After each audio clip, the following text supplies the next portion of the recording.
Welcome to the Postville Yeshiva Alumni Podcast, where alumni share memories, experiences, and life lessons with the current Talmidim. We hope you enjoy. All right, so let's begin with telling us, tell us about yourself. So some of the Bachrim know you, some don't know you. Tell us about yourself, who you are, how you came to Postville, v'chulu v'chulu. Okay, so how did I get to Postville? Who am I? Good questions. So, I'm from Montreal, Canada, and I went to yeshiva here in Montreal in the Sifta and the Cheder. And when it came to Shir Gimel, there was actually no Shir Gimel in Montreal. There was a little bit of a back and forth, and there was no Shir Gimel. The Sifta kind of stopped. So we needed to go somewhere. And a lot of the Bachrim, they of my class, they said, we're going to Postville. I had no idea what Postville was, what exactly that means. And they're going to Postville, and my mashpia said you should go to Kiryat Gat, to Eretz Yisrael. And so Kiryat Gat would start in Cheshvan. So I wasn't sure, what am I going to do in Elul? So in the end, I decided I'll go with the rest of my class to Postville. So I went to Postville for Elul, and it was very good. But I was already scheduled, and everything was set up to go to Kiryat Gat. So in the end, I ended up going to Kiryat Gat. Wasn't so excited over there. So after Pesach, I came back to Postville for the next 2 months. And then there was also a summer program that year. Toronto came. It was the year right before Rabbi Levin started his program.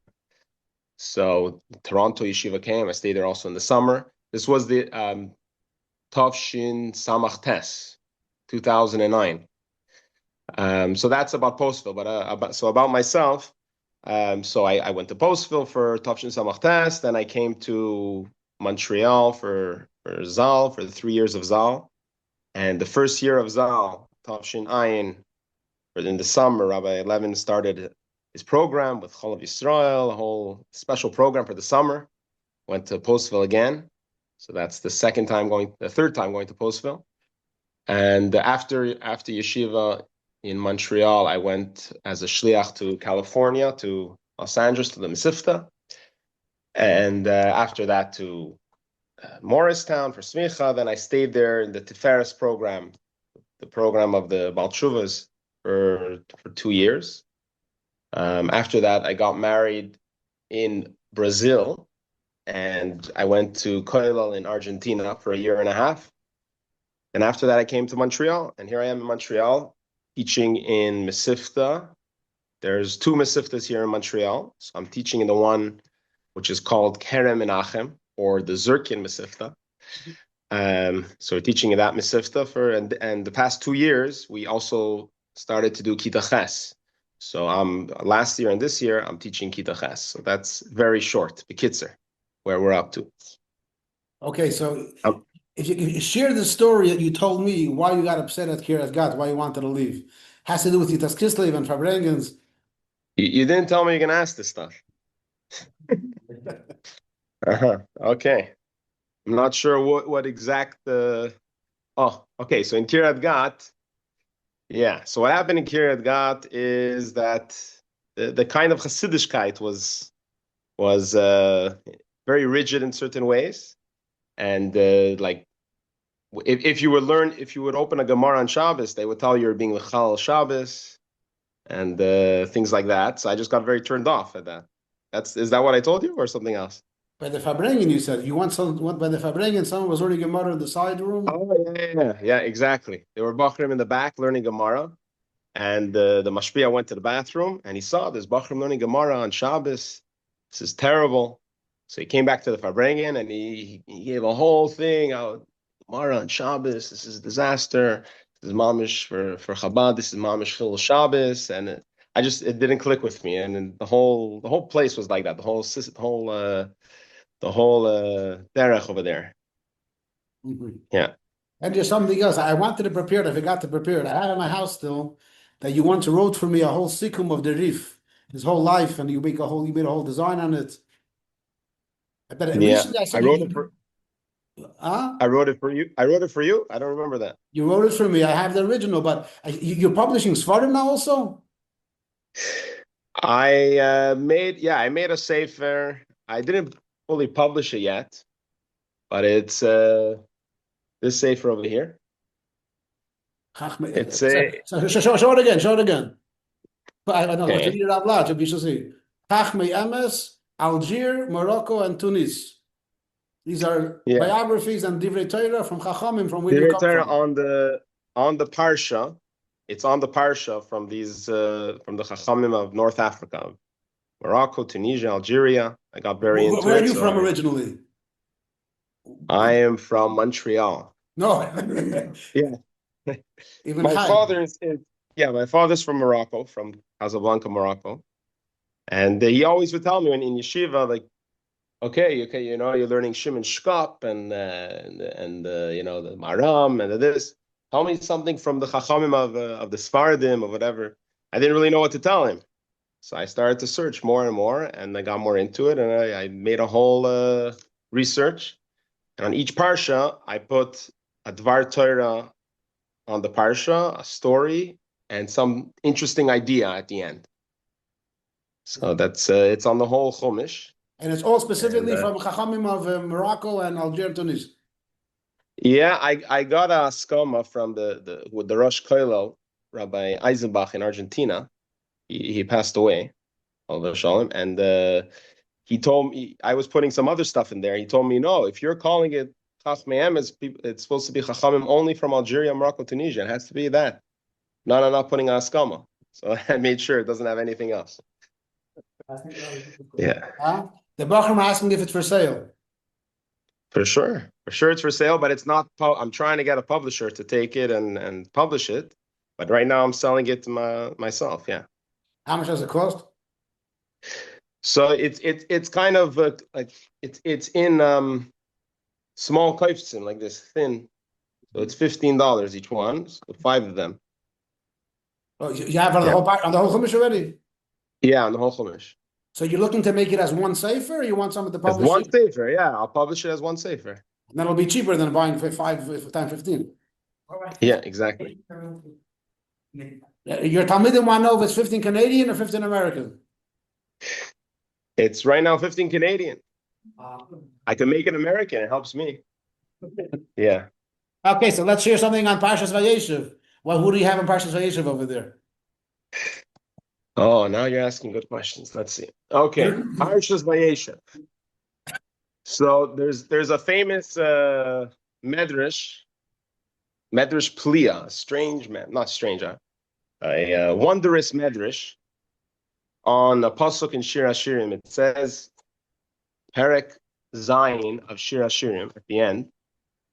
The last pasuk is Hadudaim Nasnu Reach. Let me see if I have it here. Hadudaim Nasnu Reach, the Dudaim, which is the flowers that we know Reuven brought for his mother Leah. They gave their fragrance, they gave their smell. Ve'al pisachenu kol migadim, and by our doors are all migadim, delicacies. Chadashim gam yeshanim. So there's a whole pasuk here, and the Medrash says Hadudaim nasnu reach. This is referring to Reuven, who saved Yosef from the brothers. That's Hadudaim, because Reuven brought the Dudaim, and he's giving his fragrance means he's saving Yosef. And then by our doors are all delicacies.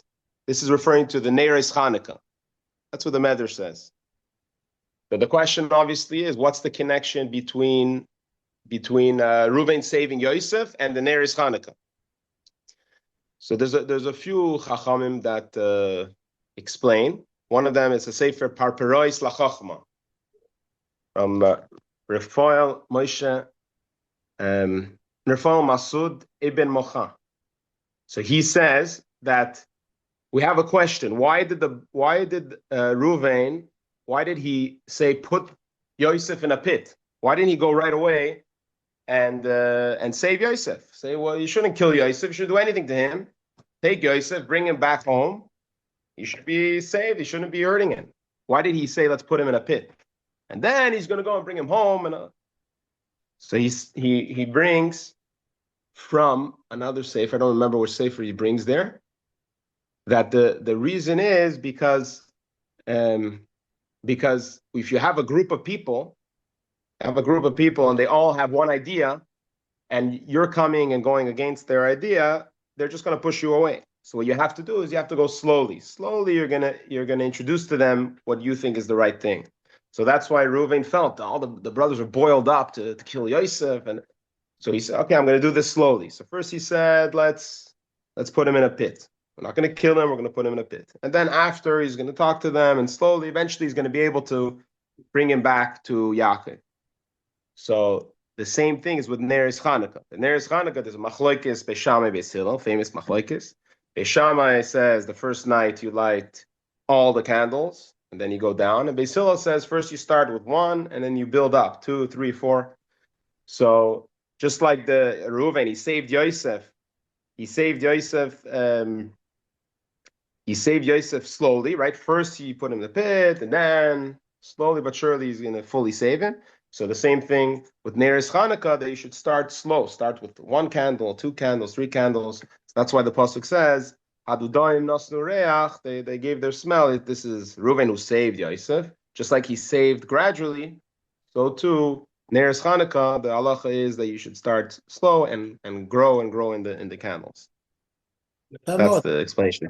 And you have the story is connected to the Dar Torah, or the story is connected to the person?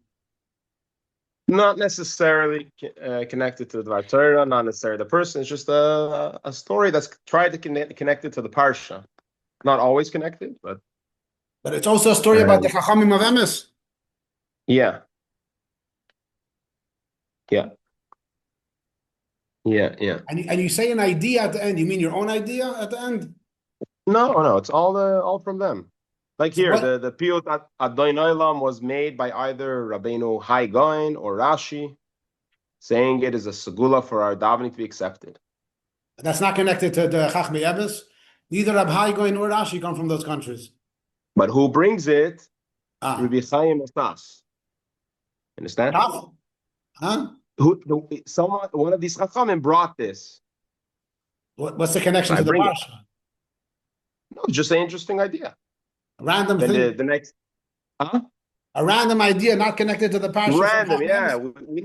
Sometimes we need some random things, Like Rabbi Levin gives some good shiurim. Sometimes they're random, but they're good, no? I don't remember. In your times, they give random shiurim also? Yeah, you gave a shir klotli, this, that, the Beis HaMikdash. Yeah. Those were the best shiurim. The random ones. Yeah. Aha. Yeah. So when did you start thinking about making a sefer? From when your father told you that you should share divrei Torah from Chachmei Emes? And it says that are the Bachram here Shachter writes for them? Better than this, for sure. They're already writing a Haris, no? Not yet, no. Not yet. Okay. When did you start thinking about it? Everyone's shy to write a sefer, Knei lecha chaver, the pen has to be your friend. You have to keep writing. Whatever comes up in your mind, you have to keep running. When do you think about it? When did you start thinking about it?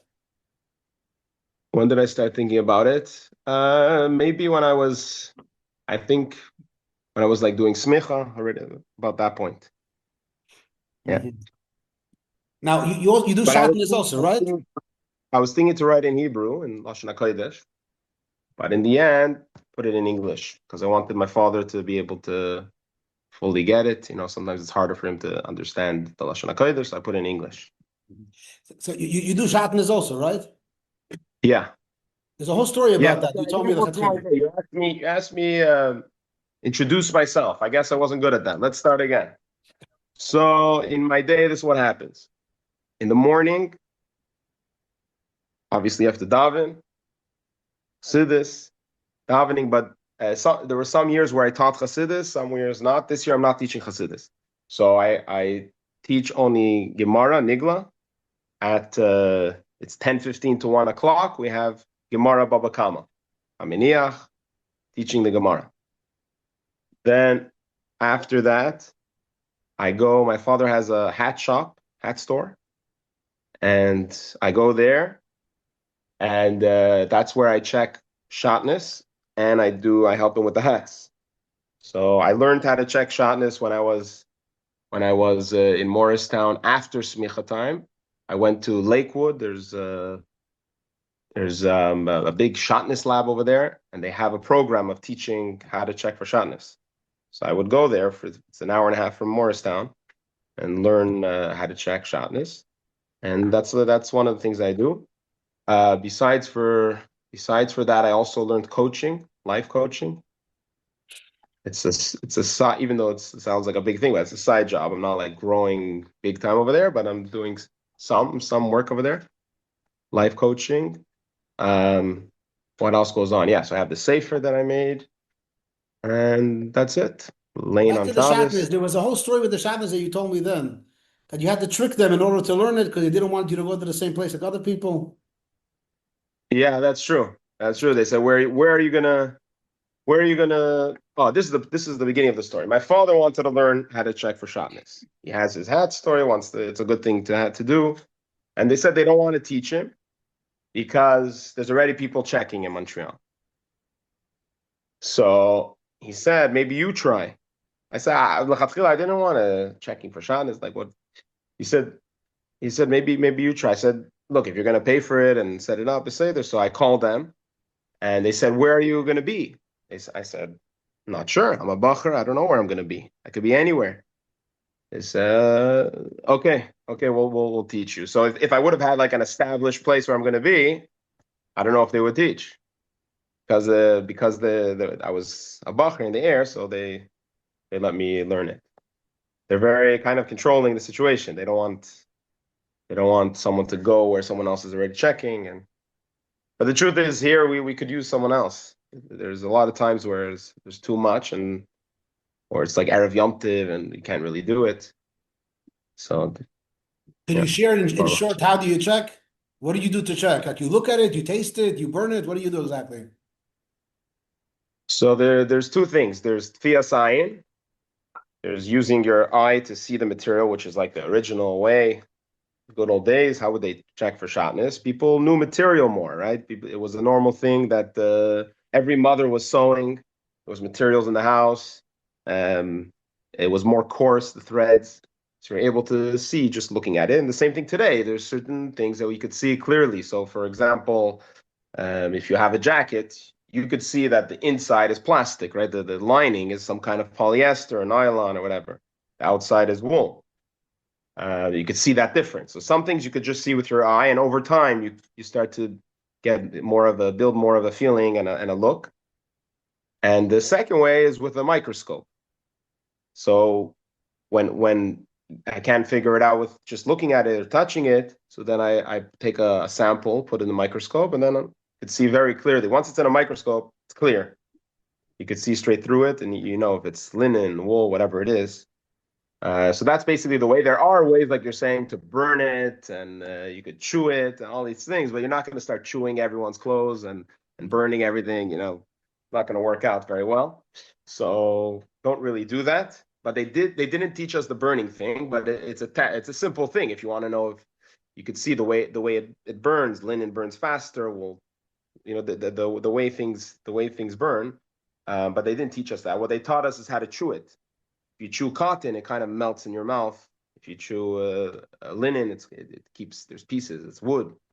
If you chew wool, it's kind of like gummy. It doesn't really melt. So there's ways to do that, but I don't do that with people's clothes. I just see with my eye. If I can't tell, separate the threads. And if I still can't tell, then I use a microscope. But you also know where be'erich it might be, right? Yeah. So you're not checking. If you have a piece of material, so we know there's Shesi Va'erev in everything, right? Shesi Va'erev, there's both ways. So you're not going and checking every single thread. You're taking one sample from the Shesi and one from the Erev, a little sample, tiny little piece, and you're seeing from there.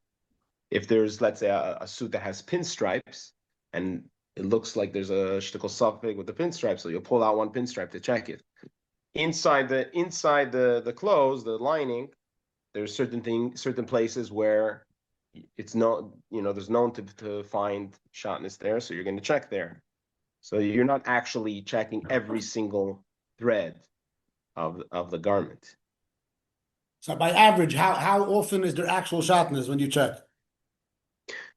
So when I'm checking, I would say every 3 months I find shatnez. Every 3 months, you find one item. One, two. It really, it's very hard to know because I could have 1 week, I have a few things, and I could have 2 months, 3 months, I didn't find anything. And But everyone brings people that are bringing suits. They're each one is bringing from another company, from another country, from another. So there's no really say there to really make a chazak or anything. That's why that's why the Rabbanim they don't really give out. Oh, this is the chazaka for suits. If you find this, there's no clear cut thing. You kind of have to check every jacket, every suit. isn't there certain clothing, like certain places that can do for sure there's no shilas? Not that I know of. Because I know that the Williamsburg Shatnez Laboratory, I call them from time to time, and they tell me this is not a shayla. You don't have to bother checking. Depends what you presented to them. I'm talking about jackets. Other things, Even in jackets, I buy jackets and I tell them where it's made, and they'll tell me what the material is.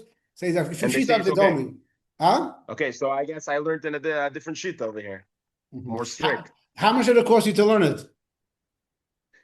It was supposed to be 2,000, but I got a little discount. I told them I'm a bacher and this, and so I got a little discount. And could you teach somebody else also? Officially, you're not allowed without their consent. So it depends. If someone just wants to know how it works, I could teach them, but they're gonna go and put like their hefsher on it, and I'm not supposed to give a te'uda to anyone. Is there official smicha for it, so to speak, te'uda, whatever? They're trying to make it very official. That's what they do. So there is an official te'uda that you know how to all the different materials, and you could check, and you have to renew it every few years. So there is. So you have to renew it every 3 years, okay? Yeah. I did not renew it for a while. So you're not certified anymore. So I don't know what I am, but I did meet the one who taught me again, and he didn't tell me I need another paper. We discussed different things that are coming out today, and he didn't tell me let's renew your paper. So I guess he just put it there to show that it's serious. Put like a date, expiration date. Okay, so a lot of our shatnez just is a bit off topic, but back to Postville, some Postville stuff. Any Postville. So first I want to say one thing. What I'm seeing here in the picture, in the video, doesn't remind me anything. Like doesn't look like Postville. The only thing I see here is Rabbi Levin and Bachrim. That sounds like Postville, but this room, I have no idea where this is. This is a new building. We're not in the shul anymore. We moved out. You were the year after the raid. Yeah, Mendel told me on Yom Tov. He was telling me. I know that you're in a new place, but I never saw this, so it doesn't look like Postville to me. You have to show me the window. No, it's dark outside. You won't see anything now. But okay. You were the year after the raid, right? After Rubashkin was arrested? Yeah, it was the year after. And it was an interesting year because I guess the Gashmis, we could say, of the yeshiva was completely upside down. There were days when we were just eating chicken nuggets for lunch and supper. I don't know if you remember that. They pulled out some chicken nuggets from Agri, and they were just putting it on a tray. What was the name of the cook then? Do you remember? Morty or something? Morty Brown, yeah. Morty. Yeah. So they just gave him these big bags of chicken nuggets, and he gave it to us for lunch. So the first time he gave it, everyone was, chicken nuggets, amazing. And then that night, chicken nuggets. Oh my God. Then the next day, lunch, chicken nuggets. Next night, chicken nuggets. And then that's it. We had enough. And then they started bringing these turkey things, for the next 2 weeks. It was very interesting. You remember that, no? Yeah. It was a tough time, like you said. It was upside down. It was crazy though. Yeah, it was tough. So he came out of prison that year, no? What? That year he came out of prison for a little bit. He came out and then he went back in again. Yeah, he was there. He was out, but he was like on house arrest or something. He was there.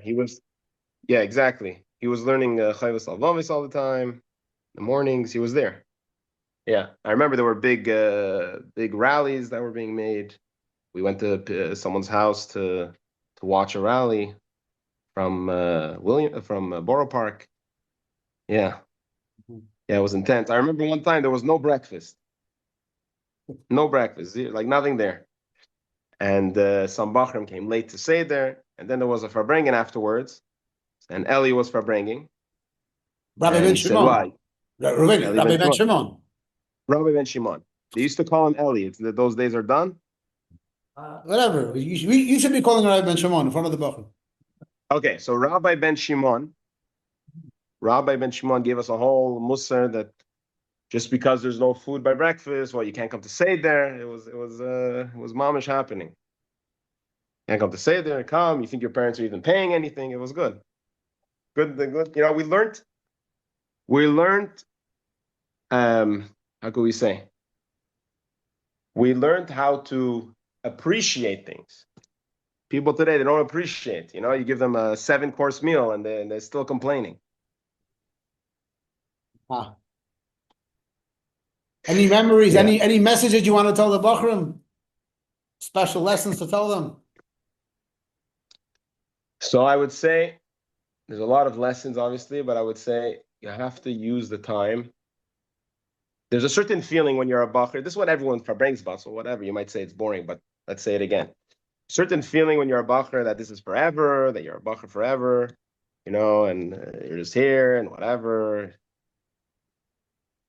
You know, every moment is for your life. I'll tell you, didn't happen in Postville, but it's still a lesson. I was in Zal over here in the library one day, and I was learning over there, and there was like a balabas that came in, and he said, you know, everything you learn, you could use for your life. So I said, okay. I said, well, but like we have some Tosfos that's just like, whatever, a little Tosfos, you know, you could have answered like that or like that. So no, even that is for your life.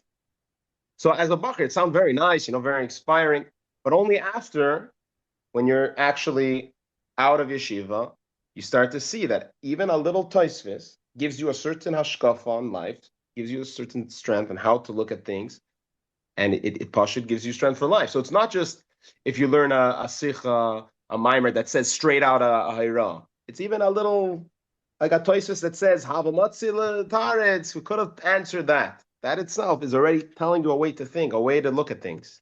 So every little thing you do in yeshiva, every time that you have there is very precious, and you have to believe some people that tell you that every little thing you could use for your life. Mm-hmm. Okay, the last question, and let's wrap it up. What's your favorite sikha? So my favorite sikha, I'm not.